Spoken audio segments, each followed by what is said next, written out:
localización haciendo cortes coronales, que lo vamos a hacer ahora. Por ejemplo, en el primer corte vamos a ver un primer corte anterior, vamos a observar pues, el núcleo preóptico medial y hacia afuera los núcleos preópticos laterales.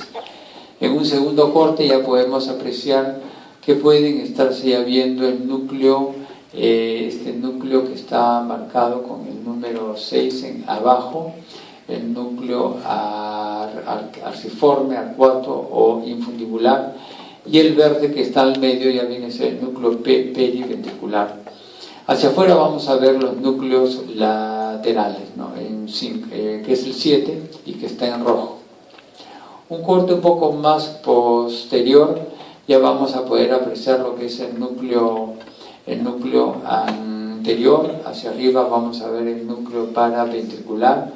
El núcleo, tanto el núcleo digamos periventricular como el núcleo lateral, por su extensión se va a ver en diferentes cortes, al igual que su unión en la parte inferior, el núcleo infundibular, arciforme o arcuato. En nuestro otro corte ya podemos apreciar lo que es el núcleo ventromedial y en amarillo el núcleo dorsomedial, siempre tendiendo hacia adentro el núcleo periventricular, su unión del núcleo arcuato, y hacia afuera lo que son los núcleos laterales. Un corte un poco más posterior ya vamos a ver lo que es el núcleo posterior, y vamos a ver ya parte de los núcleos que están acá en el cuerpo mamilar. Y finalmente el último corte, lo único que apreciamos ya la parte final del núcleo posterior con los núcleos correspondientes intercalar, mamilar lateral y mamilar medial. ¿Ok? Esa es más o menos la distribución anatómicamente. Pero si hablamos de anatomía sola, pues no tiene mucho sentido. Lo importante es saber las funciones de ellos, ¿no? La principal función, una de las principales funciones es la función endocrina. Para esto es importante la irrigación. Tenemos una arteria infundibular, hipofisaria, superior, que va a irrigar lo que es en la parte tuberal de la hipófisis. Dentro del mismo, estas arterias se transforman en venas y forman un sistema porta, el cual va a desembocar después en venas hacia lo que es el adeno-hipófisis. Esto es importante porque las secreciones que se van a dar en este nivel van a llegar sí o sí al adeno-hipófisis y no a ninguna otra parte más.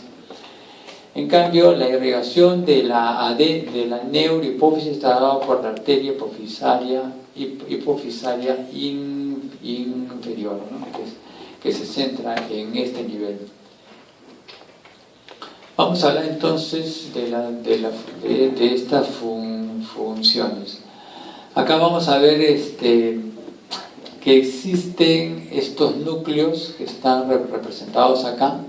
El núcleo paraventricular, el preóptico, el núcleo ventromedial y el núcleo arqueado y el núcleo supraóptico. Estos 5 núcleos que están acá, todos ellos van a contener neuronas que en su cuerpo celular va a formar una serie de sustancias que son las neurohormonas a nivel de retículo endoplásmico.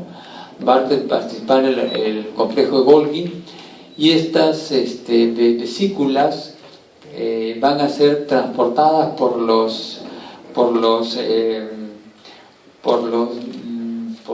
microtúbulos hasta la parte distal del axón, y en este nivel, en lugar de formar un neurotransmisor de despolarización para actuar sobre la membrana postsináptica, no funciona así.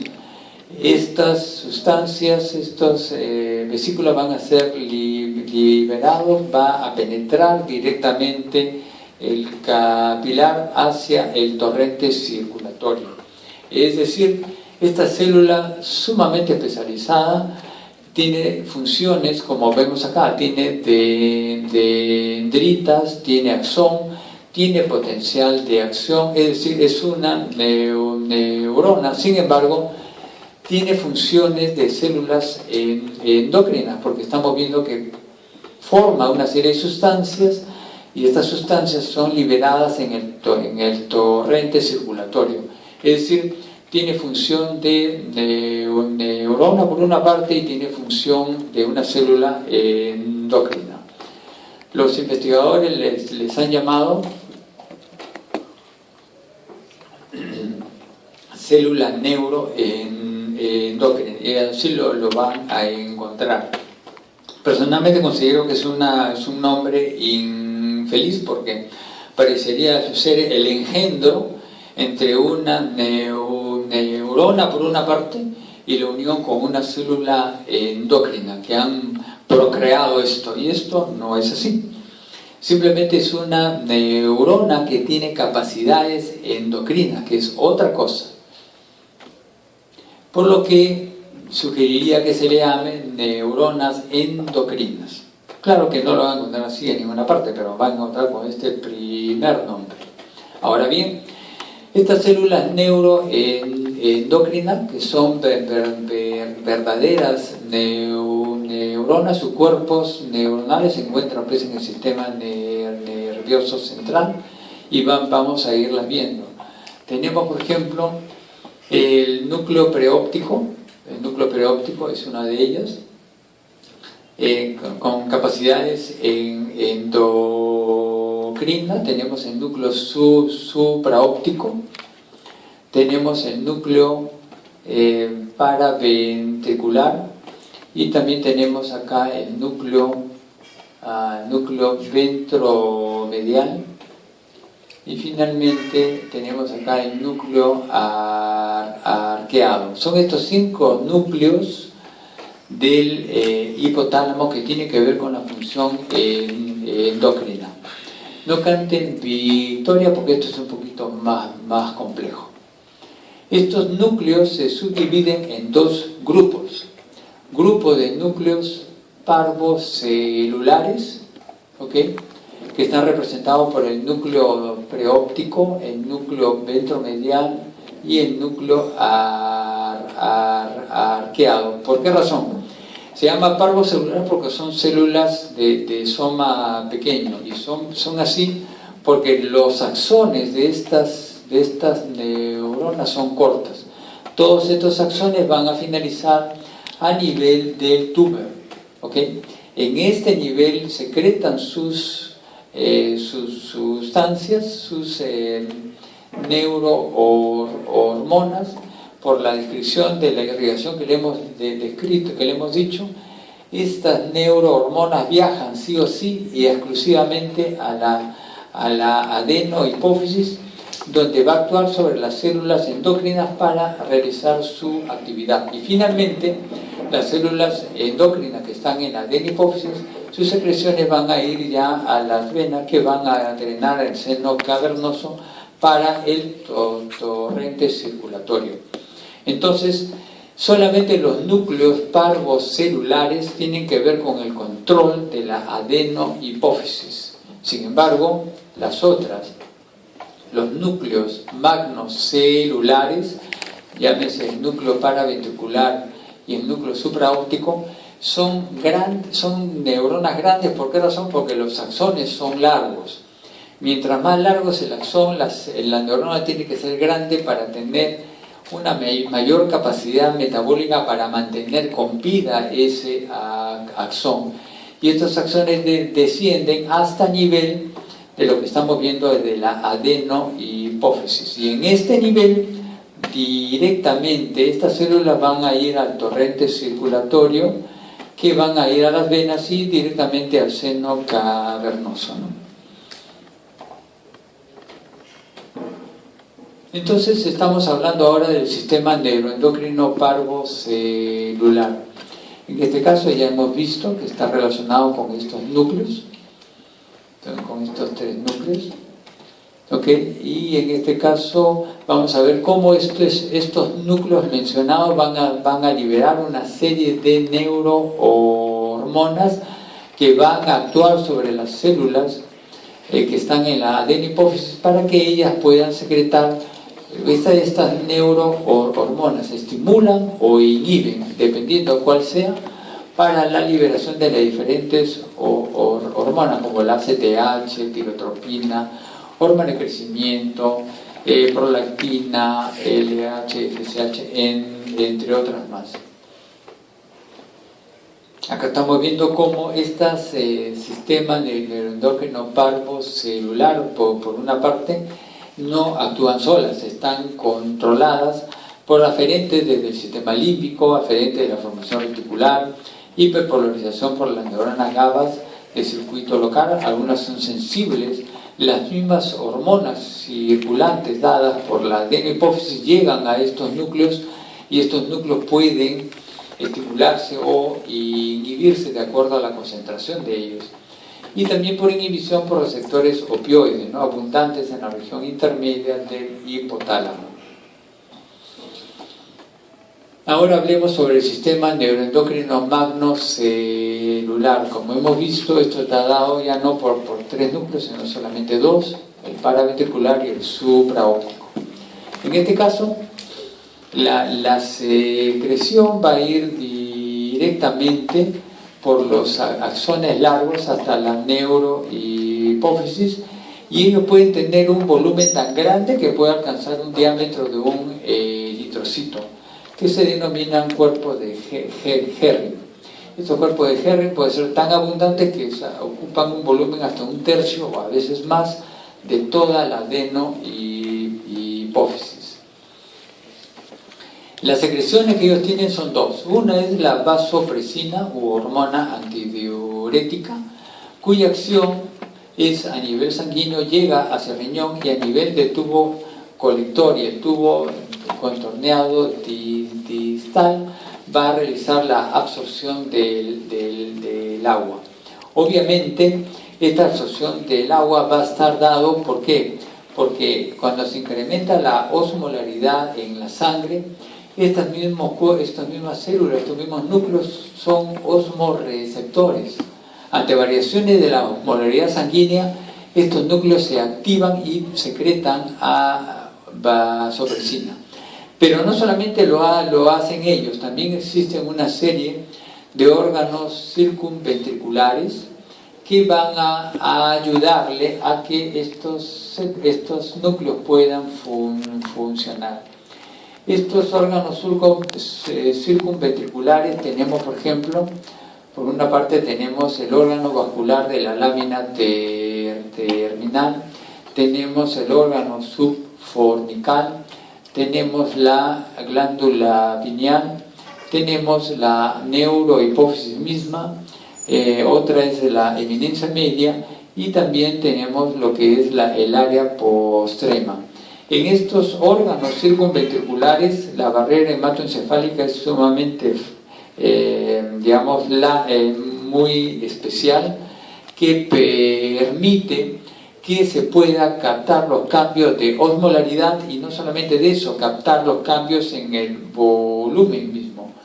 Cuando hay disminución del volumen sanguíneo, cuando hay incremento del volumen, estos órganos circunventriculares avisan a estos núcleos supraóptico y paraventricular para que secreten o no la vasopresina. No solamente es esta hormona, la oxitocina también lo va a dar estos dos núcleos que estamos viendo, y la función principal de la oxitocina, como vemos, es la contracción de las células musculares alrededor de los conductos galactóforos para poder secretar la leche materna. Obviamente el principal estímulo para esto son vías que vienen de la sensibilidad de succión del bebé en el pezón de la madre, y que va a ir por la vía espino-reticular hasta el hipotálamo. La otra función de la oxitocina es que ayuda en la contracción uterina para el parto. Obviamente los estímulos también van a llegar desde la región perineal y va a llegar hasta este nivel del hipotálamo para poder secretar la oxitocina. Hasta aquí ya hemos hablado de la primera función, que es la función hormonal. La segunda función es la función neurovegetativa. En esta función vamos a ver que el hipotálamo controla tanto el sistema nervioso parasimpático como el sistema nervioso simpático. Experimentos, actividad en animales de experimentación ven que la estimulación del área hipotalámica anterior estimula el parasimpático. El animalito hace meiosis, bradicardia, la sangre se va a sus órganos digestivos, hay lo que es la secreción de las glándulas salivales, entre otros. Sin embargo, en estos animales la estimulación del área hipotalámica posterior va a provocar miriasis, taquicardia, aumento de la presión arterial, la sangre se va a ir hacia los músculos, va a retardarse el vaciamiento gástrico, etcétera, etcétera. Entonces, vemos cómo el área hipotalámica anterior controla el parasimpático y el área hipotalámica posterior controla el simpático. La siguiente función es la regulación de la temperatura corporal. Aquí vemos que el área hipotalámica anterior está relacionado con el parasimpático para la disipación del calor y el área hipotalámica posterior relacionado con el simpático que mantiene la temperatura corporal, ya sea con aumento o disminución de la sudoración. Y aquí los núcleos que están relacionados como termostatos son los núcleos preópticos, ¿no? Estos núcleos preópticos es el termostato central y que permite controlar la temperatura corporal. En este termostato hay neuronas termosensibles y en este nivel van a llegar aferencias termorreceptoras cutáneas tipo vaniloide y tipo mentol. A nivel de la piel se ha encontrado que existe una serie de receptores específicos, como por ejemplo el receptor TRPV1. Estas son siglas en inglés, pero que vienen a representar a un receptor tipo, un canal de un receptor tipo vaniloide transitorio número 1. Más o menos la traducción es así. Lo interesante es de que este receptor descarga a partir de los 43 grados. El otro receptor es el TRPV2, que descarga a partir de los 52 grados. Pero aquí ya no se siente calor, se siente dolor, pero se estimula con la temperatura. Otro receptor como el TRPM8-MD mentol, porque se utilizó el mentol para los experimentos, se le llamó así posteriormente este tipo de receptor, se va a activar con temperaturas menores de 15 grados. Y otro último receptor descubierto no hace mucho es el ANKTM1, que se estimula a partir de los 0 grados y la estimulación va a provocar no sensación de frío sino dolor. ¿Ustedes recuerdan cuando están en una tarde calurosa, en verano, quieren sacar el adoquín lo cogen con la mano, hasta llegar al vaso de la gaseosa o del Cuba Libre o lo que quieran? Ya pasó mucho tiempo y ¿qué sintieron en la mano? No sintieron frío, sintieron un ardor, una quemazón y una dolorabilidad bastante grande por activación de este tipo de receptor. Todos ellos van a viajar centralmente y van a regular, van a activar este termostato que es los núcleos preópticos.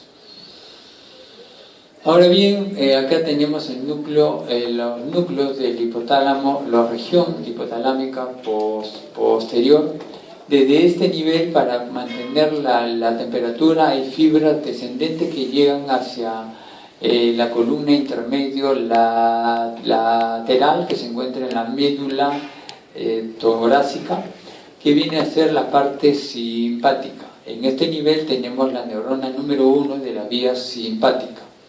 Una vez activado esto, Esta vía va a irse a la neurona número 2, que se encuentra a nivel de los ganglios de la cadena simpática paravertebral, y desde este nivel va a ir hasta la piel con una vasodilatación y activar la sudoración. Esta sudoración es un mecanismo importantísimo a manera de radiador que regula nuestra temperatura, ¿no? Para que la temperatura baje en todo caso. El núcleo de la región hipotalámico anterior también intervienen acá. Este sistema fino de control se pierde muchas veces con los años, por lo que no sorprende que los ancianos puedan sufrir de hipotermia. Por lo tanto, a sus viejitos cuídenlos bien. Los viejitos se pueden fallecer fácilmente con una neumonía, porque su sistema de regulación de temperatura ya no marcha bien. Por otra parte, cuando existen agentes infecciosos, van a activar a nivel de los macrófagos la liberación de una serie de pirógenos endógenos, los que viajan por la sangre hasta el termostato central, y esto va a hacer de que el termostato se calibre a un nuevo nivel, con la idea de que la nueva temperatura mate o por lo menos deteriore a estos gérmenes, porque los gérmenes que son patógenos para el humano suele trabajar a 37 grados. Por temperaturas superiores a esto, medio que los atonta. Y número 2, la temperatura elevada activa el sistema inmune para una mejor respuesta. Y esto se lleva a cabo ¿por qué razón? Porque va a haber una vasoconstricción y un temblor generalizado. De esta manera la sangre se internaliza, la temperatura se incrementa, no hay sudoración, y el temblor va a hacer de que estos movimientos de contracción de músculo, la temperatura se vaya incrementando. Esta es la manera como el hipotálamo controla la temperatura del cuerpo. La otra función es la ingesta del agua. Existe un grupo de núcleos en una zona denominada zona inserta, que es una cadena de células agrupadas más o menos de manera un poco no tan clara, que está externamente al núcleo lateral. Se han hecho estudios experimentales y en animales se ha visto cómo la estimulación de esta zona inserta, el animal bebe en exceso, y la destrucción de esta zona inserta provoca la negativa para que beba. Es decir, este es el centro de la ingesta del agua. La otra función es la alimentación. Y aquí vamos a ver que existe el núcleo ventral, el núcleo lateral por una parte y el núcleo ventromedial por la otra. El núcleo lateral acá, en rojo, y el núcleo ventromedial. Estos dos núcleos se han denominado centro del apetito. En estudios experimentales se ha visto, por ejemplo, que la estimulación del núcleo lateral, el animalito come, y la estimulación del núcleo ventromedial, el animalito ya no come. Y la destrucción de este núcleo lateral, el animal no come, y la destrucción del núcleo ventromedial, el animal come desmedidamente. De tal manera, con estos estudios se ha determinado que el núcleo lateral es el centro de la alimentación, mientras que el núcleo ventromedial es el centro de la saciedad. ¿Ok? Ambos constituyen el centro del apetito. Ahora bien, hay una serie de estudios que están demostrando que la serotonina tiene mucho que ver con el control de esto. Y se ha visto, no solamente de forma experimental, sino también de manera clínica, cómo la serotonina interviene en la activación de este centro del apetito, específicamente inhibiendo el núcleo lateral. ¿Qué creen ustedes que pasa? ¿Mm? ¿Ah? ¿Qué? ¿Come o no come? ¿Se estimula? Claro, y esto es lo que pasa con la anorexia nerviosa. En estos casos, la sobreestimulación de serotonina inhibe su núcleo lateral, el centro de alimentación de estos casos clínicos, y ellos no comen. Pero se acompaña de mucho más allá de no solamente de que no coma, hay una alteración de la percepción corporal. Ellos se ven bien, ellos no se ven flacos, ellos se están viendo bien. O sea, hay una alteración en el esquema, requiere tratamiento pues psicológico, tratamientos farmacológicos enérgicos, porque estos pacientes literalmente se mueren. La otra parte es cuando existe una infrarregulación de la serotonina, cuando la serotonina está disminuida. Este es el caso de la bulimia. Parecería ser cíclico esto, de tal manera de que hay etapas en que el sujeto come desmedidamente y inmediatamente después vomita y entra en una etapa de ayuna, ¿no? Entonces son alteraciones de la alimentación secundarias, alteraciones que estamos viendo en el hipotálamo, específicamente en el centro del apetito. Otra función interesante del hipotálamo es la respuesta hipotalámica al estrés psicológico. Y aquí debemos de mencionar que el género tiene importancia, la diferencia entre los varones y las damas. Aquí no es sorprendente que el varón en general se asocia pues con la agresión, con el responder agresivamente a algo, con la lucha o la huida.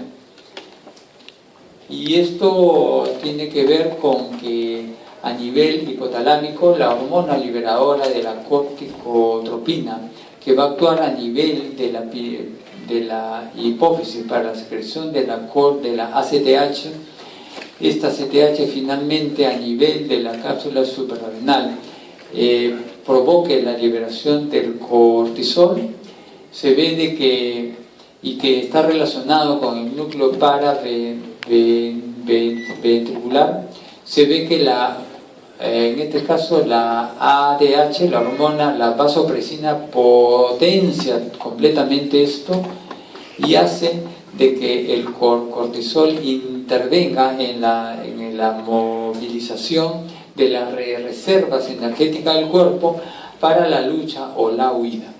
Esta es la manera ancestral, genética, filogenética que los hombres tienen en general.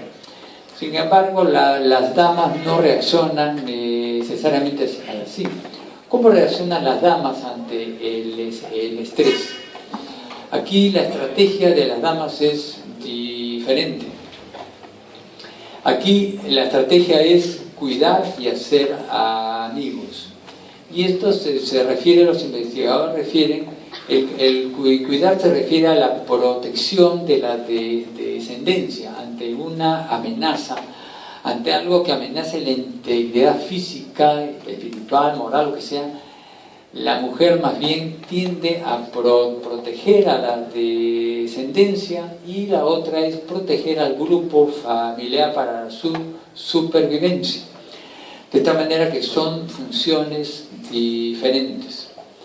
En el caso de las damas, por ejemplo, la hormona liberadora de la gonadotrofina a nivel hipotalámico actúa a nivel de la adenohipófisis.